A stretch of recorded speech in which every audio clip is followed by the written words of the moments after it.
Bonsoir, bonsoir, bonsoir, bonsoir.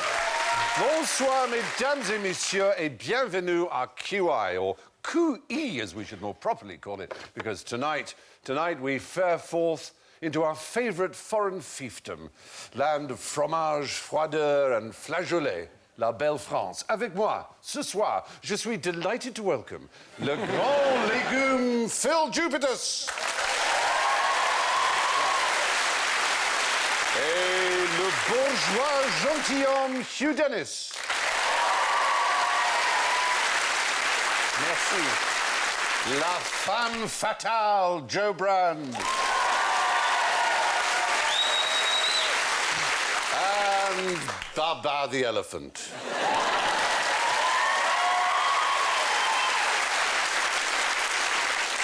But before we laisser les bons temps rouler, les champignons musicales, s'il vous plaît. And Phill goes...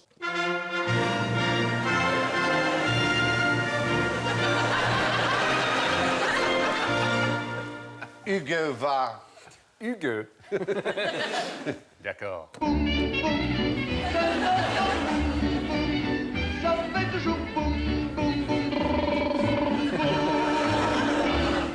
Joe va... Non, rien de chien. Plenty. Non, je ne regrette rien. And Alan goes...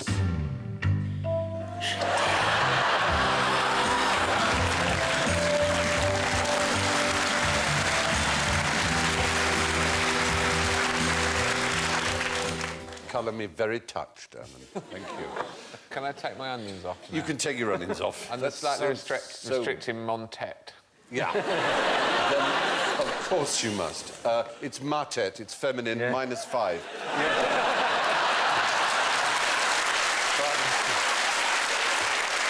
So I said Mon because I'm masculine. It doesn't quite work that way, I'm Doesn't it? afraid, no. For example, the word vagina is masculine, whichever sex you are, and you're likely to be female if you have one. But you would say Mon Vagina. You, as it were, yes. You would. It makes it sound like a mountain somewhere, doesn't it? It's not, is it? Yes. Oh, I Funny must looking climb mountain. Mon Vagina. Many have. Many have fallen off. Bon, allons-y, mes copains. Alors, à ce moment-ci, je vous donne des bonus points si vous pouvez répondre en français. OK? Yeah. Oui. Very good. Already, bonus points for you. Rien de rien. Non. Plus tard, nous verrons. Phill, comment ça va? That was French. That is fluent. Joe, Oui. voulez-vous coucher avec moi ce soir? Pardon me. Not asked. Excellent. 4 points. Anna, donne-moi un mot, s'il vous plaît. Un mot pour un mammifère marin qui ne peut avaler aucun plus grand qu'un pamplemousse.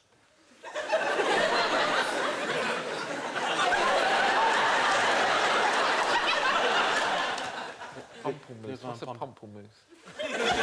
Ask the audience, ask the audience. I think What's a pamplemousse? it's French palm. Grapefruit. Grapefruit. Do I? See, Alan, for the last 6 years, you have yearned for the answer to a question to be, and it never has been. The blue whale. And that is the answer! Oh. I asked you, in my broken French, to name a marine mammal that couldn't swallow anything bigger than a grapefruit. Right. And that is a blue whale. Yeah. Oh, you could have had such pleasure and Yeah. joy. Never mind, never mind.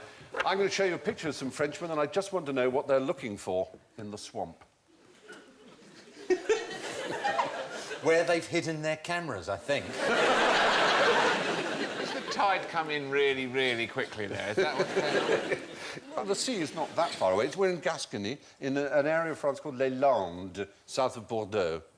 Je pense qu'il cherche un mouchoir. They're looking for a handkerchief. Yes. That's not because I think they are, but I don't know any other French words. But oddly enough, the first 3 letters of the thing you think they're searching for are correct. Hand job. No.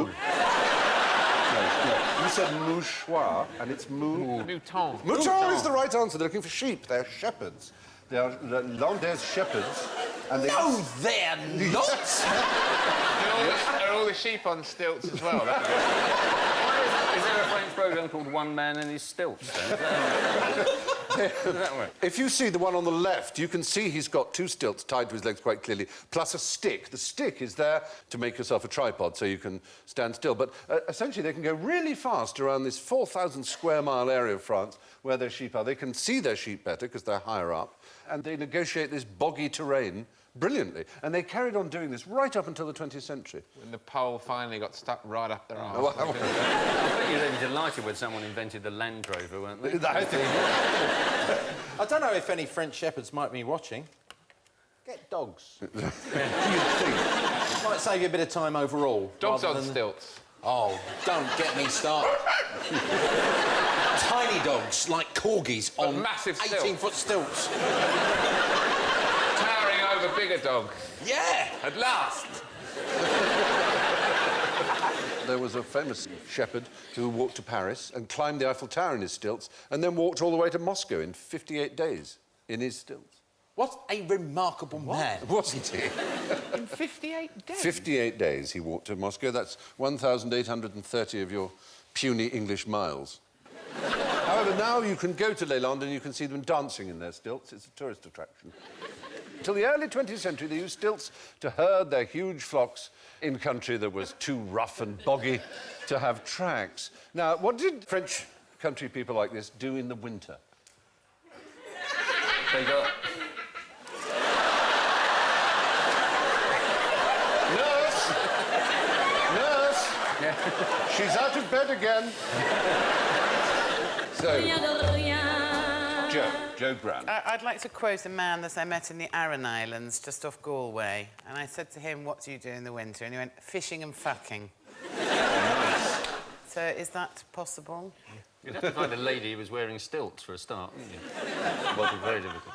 That is a major problem. Or a lady in a first floor window.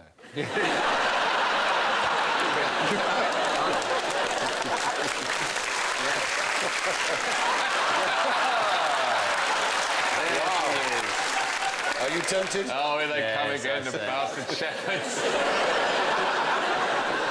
No, it's very extraordinary that, again, until very recently, a lot of French country people did this, not extraordinary for certain animals, but pretty extraordinary for humans. They hibernate. Hibernated, Oh. yes. I mean, not true hibernation, their body temperature didn't drop and so on, but they essentially kind of slept. They would wake up once or twice, And found have a fortunes biscuit and and go all. back to sleep again. They would They have to go in a cardboard box with a lot of straw. a lot of shared You bodily got them warmth. out in March and had a look and looked underneath. Oh, no, not ready yet. So they didn't hibernate as such, they were students. Basically, yeah, that's true. They all crammed together for bodily Oh, warmth. Lorraine Kelly's on, quick, up. Can I just... That is a really shit life, isn't it? You spend 6 months of the year on stilts and the rest of it you're asleep. It is tough. As long as the other 6 months you're watching Lorraine Kelly, pas de problème. Well, there you are. So French peasants used to hibernate in rural France until well into the 19th century. Now, what were 80% of French people unable to do in 1880? Count, add up. No, we're in Do the sums. wrong discipline, as it were. Write their own name. They couldn't write their own name and they couldn't read their own, most of them, but more importantly, if they could read and write, 80% of them didn't read and write in... French. Exactly. That's odd. 120-odd years ago, 80% of French people did not speak French.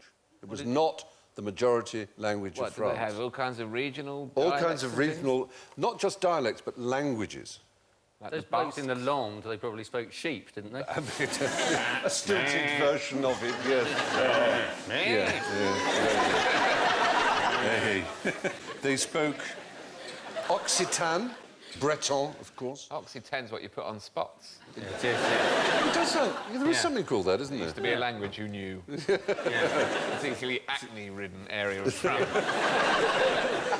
Franco-Provençal, Flemish, Basque, of course. There were some of the major languages which are completely unrelated to French. And this is a sort of map of linguistic areas of France here. And there were 50 at least dialects and hundreds of sub-dialects. So le bon français, as they call it, proper French, was only spoken by 20%. Where do they speak Flemish, then? Up there? Up near the Belgian border. Wallonia. What's the difference between a Belgian kiss and a French kiss? Go on. A Belgian kiss is like a French kiss, but with more phlegm. Hey! Very good. Why, thank you.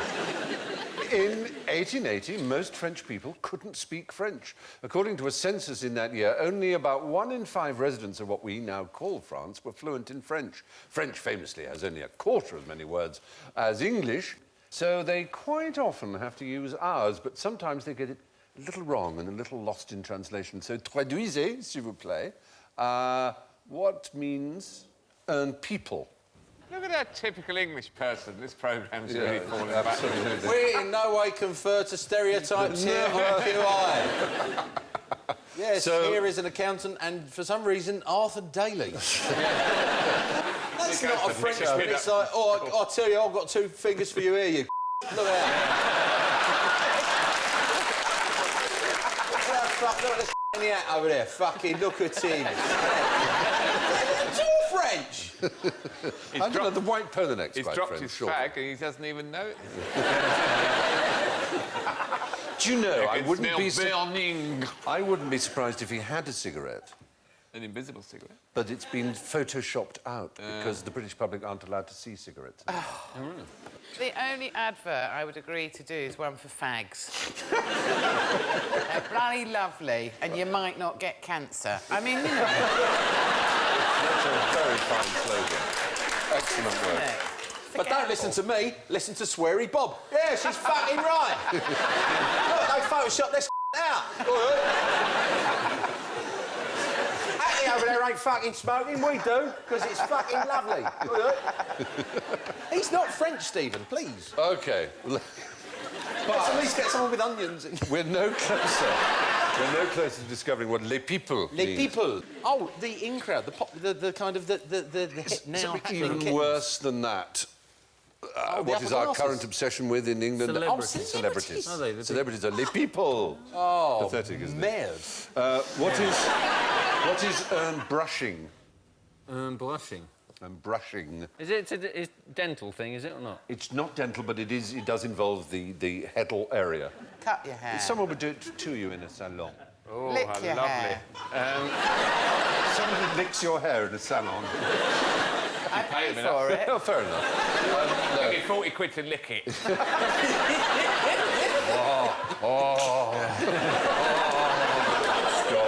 it. And then for 50 quid, we'll get a cow to come in and lick it. I'm not talking about the hair on my head. Oh, no, please. Enough already. My It's legs, a on my blow pinky dry. line. Blow dry. Brushing is a blow dry. And what is re-looking? A blow job. No. Is it a double take? An excellent example of the breed, if I may say. A repeat. Not a repeat, it's another thing which was very popular. There were television shows devoted to. Oh, a clip show. No, that's more logical.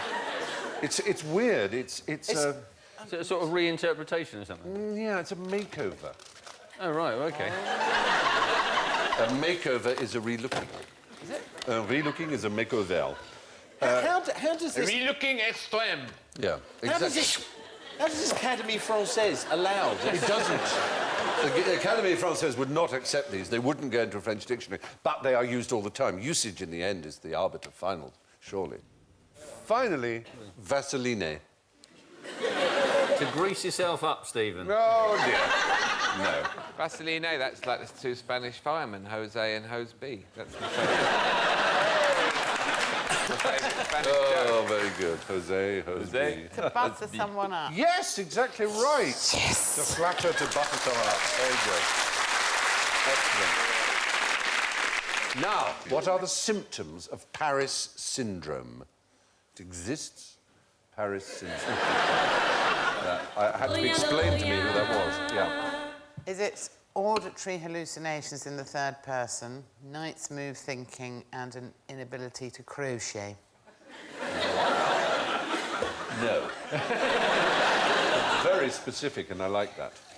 You have to picture the Japanese, who are taught, as many people are around the world, that Paris is the centre of sophistication, elegance, artistry, cosmopolitan élan and savoir-faire. And they arrive in Paris, and almost everything the French do is something that Japanese people find very difficult. Almost everything in the French language and the way it's spoken is to them somehow kind of offensive. Plus, they have to walk miles, they've got jet lag, and they suffer from Paris syndrome. And at its most serious, an average of 12 people a year have to be expensively repatriated to Japan.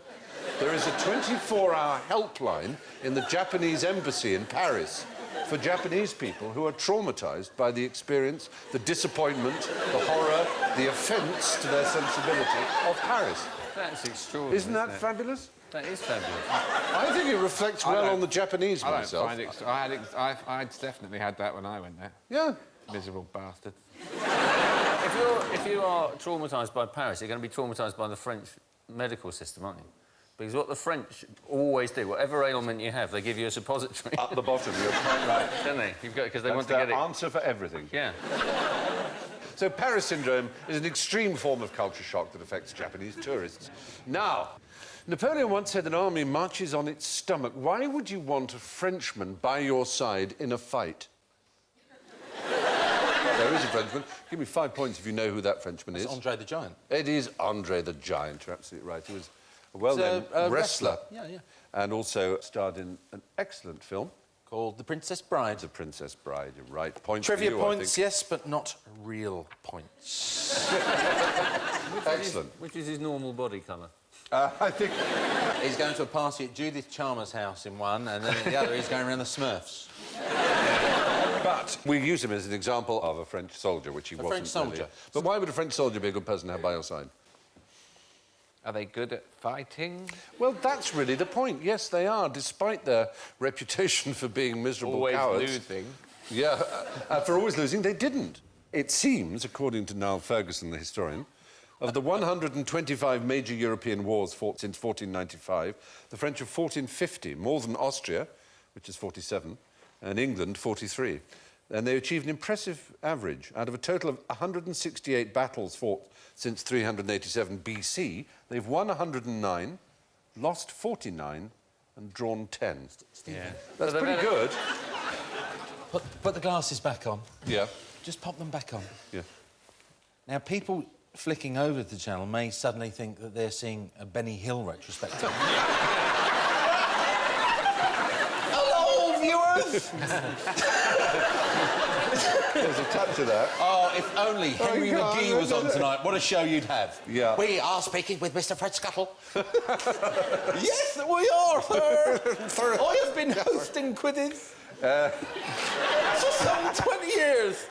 My father used to build concrete barriers to stop cars. Bollards, it's true, sir. We miss him dearly. The world needs Benny. Anyway, that's the point. Despite... What did groundskeeper Willie famously call them? Ah, cheese-eating surrender monkeys. Cheese-eating surrender monkeys. Despite that reputation for not being... In fact, there was a time when if you Googled French military victories, Google returned, because someone had written a very clever little programme inside it, they returned, did you mean French military defeats? Extremely unkind. They've had a bad recent record, though, haven't they? I mean, Well, you're going from 387 BC, but... Obviously, Napoleon ultimately lost. A lot of victories on the way, but then we got the cane out of the cupboard and we gave him a damn good thrashing. And that was... Now, les jeux sont faits, rien ne va plus. Nous sommes arrivés à la point in le show where the TGV of savoir-faire hits the brick mur of je ne sais quoi, avec la ronde qui s'appelle General Ignorance. So, fingers on buzzers, Alain, what did the Romans like to wear? The Romans. Togas. Sandals. They wore sandals. Sandals, they did wear sandals, but Togas, although they did wear togas, they expressly did not like wearing them. They were huge and unwieldy. Sick of this thing. They actually, Augustus, the emperor, had to pass a law making Romans wear them within the forum because he didn't like them not wearing them. But they were huge things. They were vast and they were very hard to put on. You had to keep your left arm up in order for it not to slip off you. And they were totally unwieldy. That is a toga. That semicircle, sort of, that mandarin slice there is a toga next to a human being. It's a great semicircle of material. That's a man windsurfing. We had a toga party at my house in 1982. And I'm sure you use much more convenient togas. Sheets. Sheets, exactly. Duvet covers with a hole in. My friend Danny had a pink sheet with Pontin's Holidays embroidered in the corner. How stylish. He did not get off with anyone. No. I laughed all night every time I thought. Would they have different tog ratings of toga for the winter? Big old Romans just like... Well, they had the Very warm toga in pulla, Rome, which was a dark toga, and they had the toga picta, which was a patterned toga, and they had the toga candida, and candida is the Latin for white. But the toga candida was worn by those who were entering an election, from which we get the word? Candidate. Candidate. Points. Comes from that. Points. Definitely a point or two for that. Now, why do racing cyclists shave their legs? Well, I hesitate to say for aerodynamic purposes. You may well have hesitated. But you still said it. That's what they do in the film Breaking no, Away. you I love should that know, film. because Well, yeah, but you You've see, done but the Tour de France, I've done haven't a you? leg of it, yeah, but I believed that it was for the reason Alan said, I'm not going to let the buzzer go off again. No, it went twice. Don't worry, you're safe now. Is it a sweat thing? then? Not quite that. It's a sort of odd series of reasons, it appears. But there's absolutely no aerodynamic advantage, and they know it, apparently, because they all obviously have their doctors and scientists helping them. Swimmers, of course, they have a 2% advantage by shaving in water. But the main reason given is that it makes it easier to clean out a wound, is one reason. Sticking plasters stay on better and pull off less painfully. They also, cyclists have their calves massaged an enormous You also amount. look far better in stockings. And once it's you more finish. comfortable in the shed. Well, and, yes, you're right, personal aesthetic considerations may also be a consideration. It's part of le look. Austrian cyclist René Haselbacher had his shorts ripped off in the 2003 Tour, and it emerged that he shaved the whole area, as you can probably see. Rather a Brazilian... Oh, no. But still designer stubble. How odd is that? Yeah. Sorry. Shaved from neck to toe. It's a shame it doesn't make any difference, because I've been using the fact that I didn't shave my legs as an excuse for going 5 hours slower than the guy who won. Which stage did you do? I did what was there's an open stage every year, Yeah. an amateur stage. And you're that allowed to join in? You do it 2 weeks before they do it. So 8,000 of us did it. And by the end, there were 4,000 of us left at the end of it. I started in 2,400th place, and I finished in 3,400th place. No! I mean, So I was 1,000 passed. people over I was 2 passed by 1,000 people. And it took me 9 hours to catch up the bloke with the one leg. Well, I'm full of admiration for you, Hugh. I think that's absolutely wonderful. Now, why do Spaniards lisp when they speak? Because the king lisped and everyone copied him.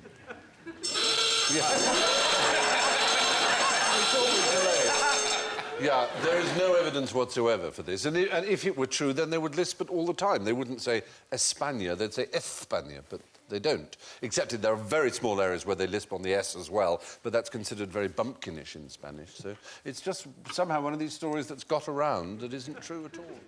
Do you know that story about Arnold Schwarzenegger when they'd made Terminator and they did a German version of it? And he said, can I please dub it back into German because I speak German?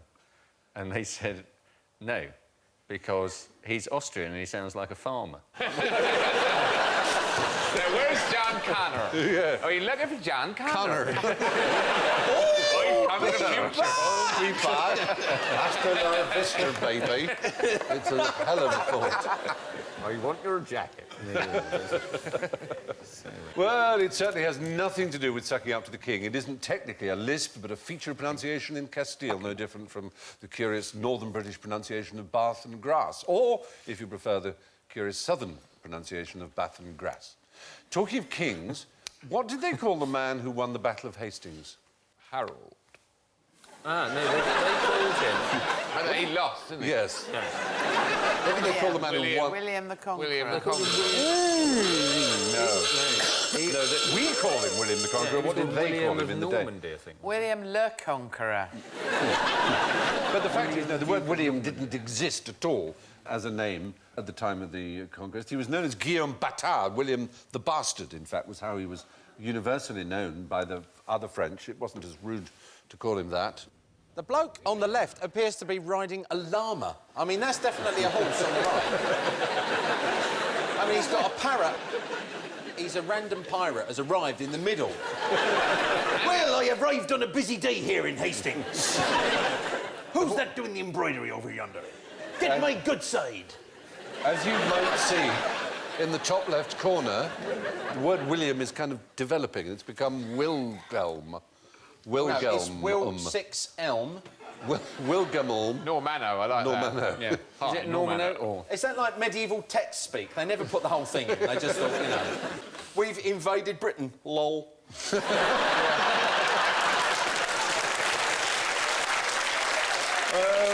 OMG. Very good. So, they have indeed. That's basically the point. But all the Norman names, all the Saxon names disappear within 50 years of the invasion. Now, all the Earwigs and Ethelreds and all those sort of names disappeared, and it became Hugo and Robert and Richard and William became the most popular names. William, 1 in every 7 men in England was called William within 50 years of William's conquering of England. But sacré bleu, and zut alors, it is that time, ladies and gentlemen. Garçon, l'addition, s'il vous plaît. And I have the scores right in front of me. Here is the damage. Well. We have an outright winner, ladies and gentlemen, with 15 clear points. It's Hugh Dennis. Wow. In second place with 5, it's Joe Brown. Not bad for girls. In third place with -2, it's Phill Jupitus. But with a magnifique -39, -39, Alan Davis.